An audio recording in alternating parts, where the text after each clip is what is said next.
ಬೇಡಿಕೆ ಈಡೇರಿಸುವಂತೆ ಒತ್ತಾಯಿಸಿ ಅಂಗವಿಕಲ ಎಂಆರ್ಡಬ್ಲ್ಯೂ ಯುಆರ್ಡಬ್ಲ್ಯೂ ಕಾರ್ಯಕರ್ತರು ಶುಕ್ರವಾರ ಸುವರ್ಣ ಗಾರ್ಡನ್ ಬಳಿ ಪ್ರತಿಭಟನೆ ನಡೆಸಿ ಆಕ್ರೋಶವನ್ನ ವ್ಯಕ್ತಪಡಿಸಿದ್ರು. ಮುಖ್ಯಮಂತ್ರಿಗಳಲ್ಲಿ ನಮ್ದು ಮನವಿ ಏನಪ್ಪಾ ಅಂದ್ರೆ ನಮ್ಮದು ಎರಡೇ ಬೇಡಿಕೆ ಇರೋದು. ಒಂದು ಖಾಯಮಾತಿ ಮಾಡಬೇಕು, ಇಲ್ಲ ಅಂತ ಅಂದ್ರೆ ಅಲ್ಲಿವರೆಗೂ ಕನಿಷ್ಠ ವೇತನವನ್ನ ಜಾರಿಗೆ ಮಾಡಬೇಕು.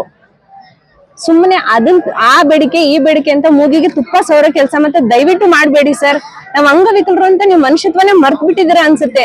ನೀವು ವಿರೋಧ ಪಕ್ಷದ ನಾಯಕರಾದೀಗ ಏನು ಮುದ್ದಾಗಿ ಮಾತಾಡ್ ಹೋಗಿದ್ರಿ, ಅದ್ ನೀವು ನೆನಪು ಮಾಡ್ಕೊಂಡ್ರೆ ಸಾಕು ಸರ್. ನೀವ್ ಇವಾಗ ನಮಗ್ ಟೆಂಟ್ ಎಲ್ಲಿ ಕೊಟ್ಟಿದ್ದೀರಾ ಅನ್ನೋದನ್ನಾದ್ರೂ ನೆನಪು ಮಾಡ್ಕೊಳ್ಳಿ. ನಾವ್ ಅಂಗವಿಕಲರು ಹೆಂಗ್ ನಡ್ಕೊಂಡ್ ಬರ್ಬೇಕು ಅದನ್ನಾದ್ರೂ ಯೋಚನೆ ಮಾಡ್ತಿದ್ದೀರಾ ಸರ್. ಯಾಕೆ ಇಷ್ಟೊಂದು ನಿರ್ಲಕ್ಷ್ಯ ತೋರ್ತಿದ್ದೀರಾ ಅನ್ನೋದು ನಮಗ್ ಗೊತ್ತಾಗ್ತಾ ಇಲ್ಲ.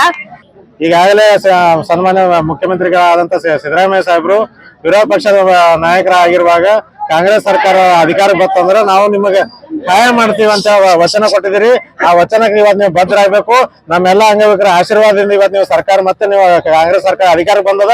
ನೀವು ಅಧಿಕಾರನೂ ಕಾಣ್ಲತ್ತೀರಿ, ನೀವು ಮುಖ್ಯಮಂತ್ರಿನೂ ಆಗಿದ್ದೀರಿ. ಇವತ್ತು ನಾವು ಒತ್ತಾಯ ಪಡಿಸ್ತೀವಿ.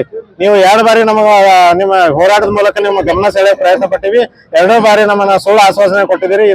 ಈಗ ನಮ್ಮನ್ನ ಸುಳ್ಳು ಆಶ್ವಾಸನೆ ಕೊಟ್ಟು ನಮ್ ಹಾಳು ಮಾಡಂತ ಕೆಲಸ ನೀವು ಮಾಡಬೇಡ್ರಿ.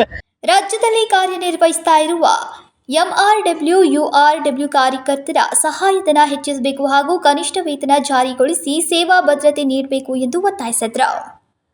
ರಾಜಶೇಖರ್ ಹಿರೇಮಠ್, ಕೆಎಂಎಂ ಕನ್ನಡ, ಬೆಳಗಾವಿ.